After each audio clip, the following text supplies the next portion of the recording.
Hey, apa kabar teman-teman semua? Balik lagi di Frag Gaming Channel. Dan kali ini kita akan ngasih rekomendasi dan juga komparasi buat teman-teman yang lagi bingung mau milih-milih USB microphone apa yang cocok buat kebutuhan kalian dan juga secara visual ataupun quality dengan harga yang mirip-mirip. Mungkin kalian bisa mengcompare sendiri ya tentang suaranya. Kalau review fullnya kita udah ada di channel kita, jadi teman-teman bisa cari aja satu persatu. Tapi di sini kita akan langsung komparasi gimana kualitas suara dari keempat USB microphone condenser dengan harga 400 ribuan. Oke, cek video ini sampai selesai.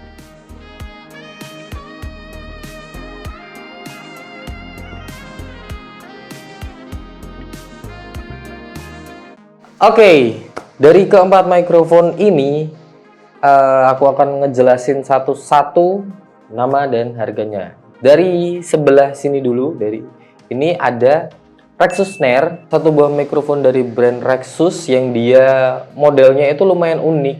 Jadi yang lainnya itu posisi penangkap suaranya itu ada di depan dan belakang, tapi kalau Rexus Snare posisi penangkap suaranya ada di atas dan juga grillnya ada di atas. Terus dia ada RGB light yang di dalam sama di bawah yang bisa kita atur. Kalau yang di bawah itu, kalau yang di dalam enggak. Dan Rexus Snare sendiri itu harganya sekitar 480-an atau 470 something gitu. Oke. Dan yang kedua ini ada ini sebenarnya berdua, ini kembar ya. Kembar tapi serupa tapi tak sama. Ada beberapa fitur yang memang berbeda. Yang pertama ini ada Soundtek 2.0 Lite. Bentuknya bener-bener mirip banget sama Neuvoix dan juga fiturnya banyak kemiripan. Jadi kayak ini ada RGB LED-nya yang di dalam sama, terus ya dudukannya sama, terus dia pengaturan juga sama. Ada untuk monitoringnya juga sama, dan di atas juga ada one touch mute sama. Tapi ada yang beda itu di sini. Kalau di ini ya, di Soundtek Lite itu dia pengaturan volume microphone, tapi yang di Neuvoix itu dia adalah pengaturan cardioid dan omnidirectional. Jadi fiturnya emang beda. Kalau yang ini emang cardioid aja. Dan harganya sendiri Soundtek Lite 2.0 ini harganya sekitar 440 atau 430-an gitu. 430.000 kalau nggak salah. Jadi emang lebih murah. Dan yang ini Neuvoix, tadi fiturnya juga udah disebutin karena mirip banget sama Soundtek Lite. Harganya itu sekitar di 460-an lah atau something. Mungkin kalau teman-teman di marketplace bisa dapat harga yang lebih murah kali aja. Dan yang terakhir, ini ada kakak dari ini Soundtek Lite. Ini adalah versi gedenya. Ada Soundtek 2.1, namanya gitu aja. Dan harganya sedikit lebih mahal, tapi nggak jauh-jauh banget, cuma beda 50.000. Soundtek 2.1 itu harganya sekitar 480 atau 490, sekitar segitu. Mungkin bisa ya kalau dapat voucher-voucher diskon bisa lebih murah. Dan Soundtek 2.1 ini bentuknya lebih lebih gede dan kelihatan mikrofon banget, kokoh, dan juga banyak pengaturannya, bisa langsung dibawain. Kalau langsung ke mounting mikrofon biasa pun bisa langsung. Dan dia ada satu fitur yang menarik, namanya fitur echo. Mungkin kita nggak akan ngebahas lagi nanti di sini, tapi teman-teman bisa nonton waktu bahas fullnya ada di channel kita pernah ngebahas full Soundtek 2.1 ini. Jadi fiturnya juga lengkap, ada pengaturan volume microphone, volume monitor, noise reduction, echo itu tadi, dan juga cardioid dan omnidirectionalnya bisa kita atur juga. Oke, nggak usah panjang-panjang, langsung aja teman-teman bisa ngasih pendapat langsung ya, gimana contoh suara satu persatu dari keempat mikrofon di harga 400 ribuan ini. Cek 1, 2, 3. Ini adalah contoh suara dari mikrofon Rexus Snare. Jadi gimana menurut kalian? Apakah memenuhi keinginan? Sudah jelas atau masih belum? Karena masih ada mikrofon yang lain yang harus kalian dengerin juga. Kalau menurut kita, Rexus itu suaranya cukup bulat dan jelas juga.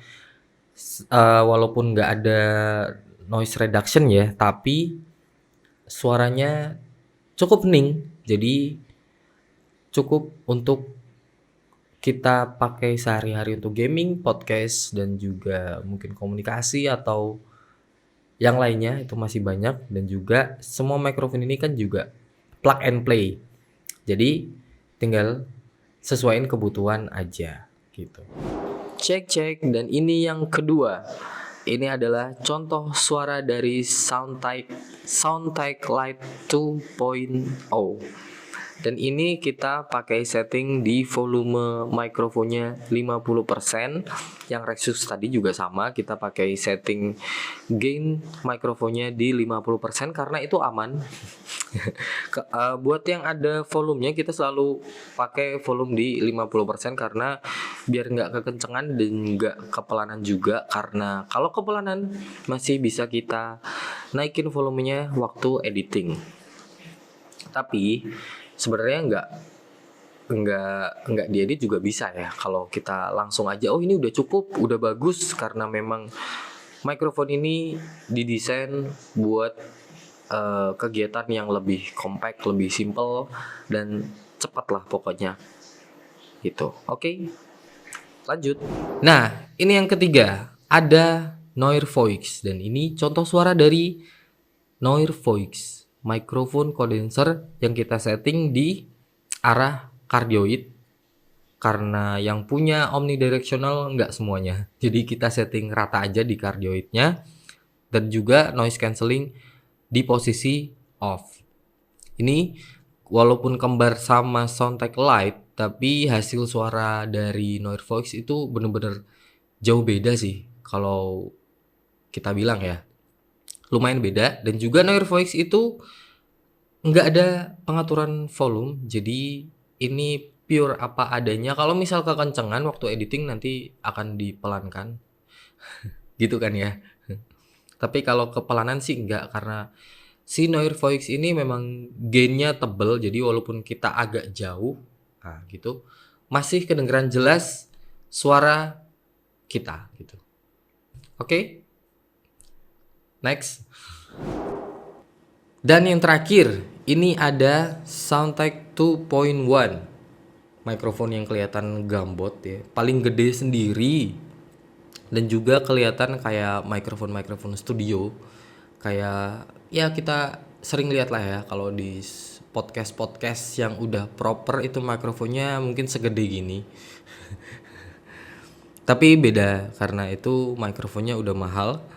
Dan ini Soundtech 2.1 kita setting sama juga volumenya di 50% aja. Jadi nanti kalau kepelanan bisa kita naikkan gitu. Dan settingnya juga sama tanpa noise reduction. Dan juga apa namanya itu, oh ya, di posisi cardioid. Dan karena Soundtech ini apa ya, mountingnya lebih enak, jadi posisinya lebih gampang kita atur daripada yang lainnya, karena yang lain itu pengaturannya terbatas. Tapi kalau buat suaranya sebenarnya yang mendekati suara-suara studio itu Soundtech ini sih, Soundtech 2.1. Jadi suaranya sangat-sangat mendekati ke condenser microphone studio. Jadi hampir mirip kayak orang nyanyi lah, apalagi kalau kita nyalain fitur echo-nya itu. Oke. Jangan lupa tulis pendapat kalian di kolom komentar di bawah. Nah, itu tadi kita udah komparasi gimana hasil suara dari keempat mikrofon kondenser USB yang bisa plug and play di harga 400 ribuan aja. Jadi gimana menurut teman-teman? Suka sama karakter yang mana nih? Kalau menurut kita ya, menurut kita ini keempat-empatnya bagus sih. Jadi masih oke aja kalau dibawa kemana aja. Cuman ada beberapa yang memang terlalu sensitif. Ada beberapa yang terlalu sensitif itu malah nggak enak ya. Jadi Kalau kita ngapa-ngapain dikit kedengeran, ngapa-ngapain dikit kedengeran. Jadi kayak dia penangkapannya itu nggak selalu ke speech. Padahal sebenarnya mikrofon ini dikondisikan untuk komunikasi, lebih ke komunikasi, bukan buat menangkap suara-suara yang lain gitu. Oke, jangan lupa tulis pendapat kalian, atau mungkin yang udah punya, kalian bisa share pengalaman pakai salah satu dari keempat mikrofon ini di kolom komentar di bawah. Terima kasih sudah menonton video ini sampai selesai, dan jangan lupa like video ini, share ke teman-teman kalian. Jangan lupa subscribe channel ini juga, dan juga follow sosial media kita, itu ada TikTok, ada Instagram, dan banyak konten-konten menarik juga di sana. Oke? Dan terima kasih, sampai jumpa.